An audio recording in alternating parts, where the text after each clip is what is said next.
Hello everybody, welcome to Georgetown. I have a special guest here. This is Signe. Say hello, Signe. Hello everyone. Signe's from a very, very good booktubing channel called ABottleOfSigne. And we're going to talk books today. Ooh. As a percentage of all the books in the world, the number that I have read is very, very small. I think I've read a lot more books than most people, but a lot fewer books than you. So how did you get into reading? I'll tell you actually, when I was at school, we had a school library and we went there for one lesson every week and we had to look at books and choose one to take home and read.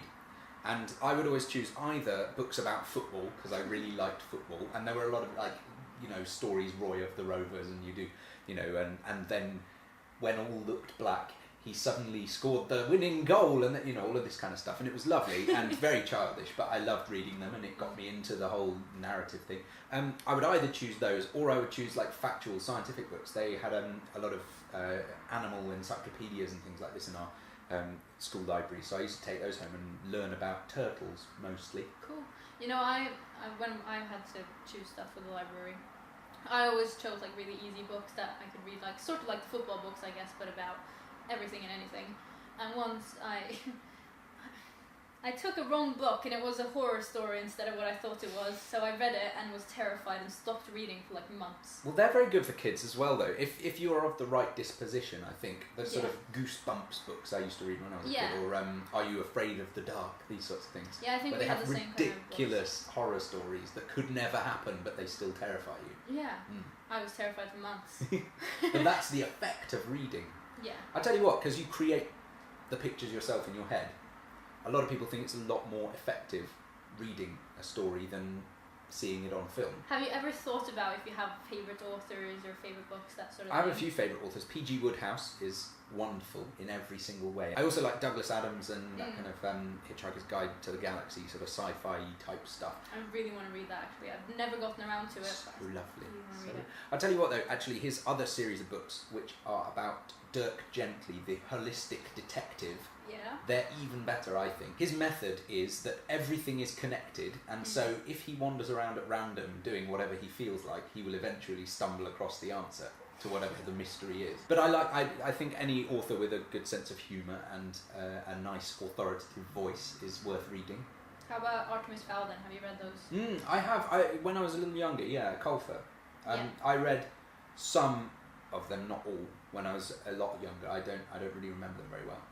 I think if you want to at least, you could reread them, because I read the final book in the series last year when it came out, and it broke my heart. Oh yeah? Broke my childhood apart, and it's so sad. When you know it's a good book is when you get to the end of it and you have to get up and pace around the room in silence for a while. That's a good sign. Or you have to hide under the covers and cry for a bit. Read Harry Potter?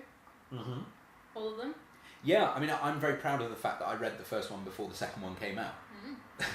Only just, and that does age me. That does date me to a certain extent. When was the first one out? 96, 7 or something. I was 1. I really enjoyed them in an odd way, because, I mean, I don't know whether they're great literature or anything. I don't know if we'll still be reading them 200 years from now thinking how brilliant they were, but I think they're thoroughly enjoyable and very nicely put together. I have a friend who absolutely despises them and he's really upset and thinks the whole thing is a massive Deus Ex Machina, and I think he's got a bit of a chip on his shoulder, to be honest. Can we go and kill him after this video?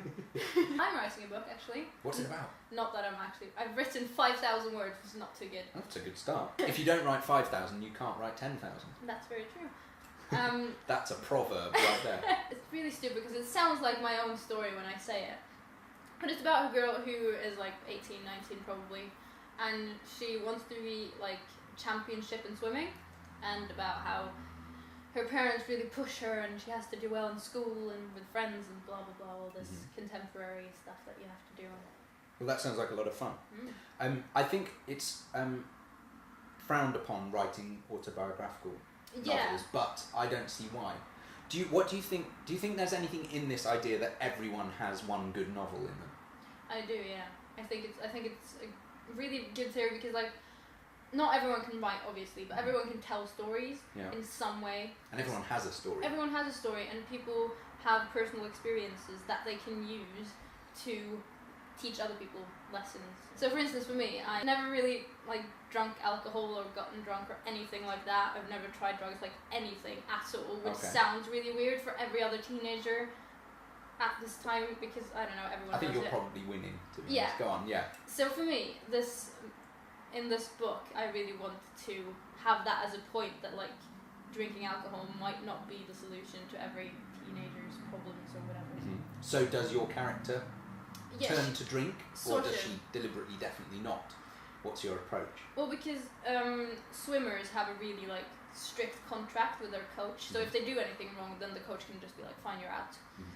So she does go to a party, and spoilers everyone, and she does get drunk, and it's then about how her parents start fighting with each other and how she has to deal with the coach and I see. Oh, it sounds really interesting. I look forward to reading it. In January, it's out 1st of January, you better get writing. 2015? Yeah. Crap. 1st of January 2015, Signe's book comes out. Yep. Looking forward to that one. Yeah. 10,000 words on nothing. What's it called? It doesn't have a title. Doesn't have a title, it's really postmodern. Do you know what it's called on my computer? It's called My Book. My Book. Maybe. Okay, I've got a question for you. Oh, okay. What are the ingredients of the perfect novel? The perfect novel for me? It has to be humour. Humour? Relatable characters. Mm-hmm. It can't be completely predictable. Like, some parts can be predictable, but not everything. Got to get the balance right between knowing what's coming next and being pleasantly surprised, presumably. Definitely. Mm-hmm. And in some way it has to be unique. I don't want to read another book and be like, oh yeah, this is just like that one. Yeah. It has to be unique. So like, for instance, if I read Uglies by Scott Westerfeld and then I read, for instance, Matched by Ole Kundi, I was like, well, this is just the exact same story written in different words. Mm-hmm. And it was just really, really annoying. I hated Matched, by the way. And everyone loves it, so I'm like... Well, this has been a great joy. Thank you very much for joining me. Check out Signe's videos, especially if you like books or singing, because we did a song together on Signe's channel, which you can find by clicking on her face or in the description. There will be a link. Anyhow, it's lovely to see you all, as always. Tune in again, subscribe to my channel, subscribe to Signe's channel, and have a good week. Bye, guys. Bye-bye.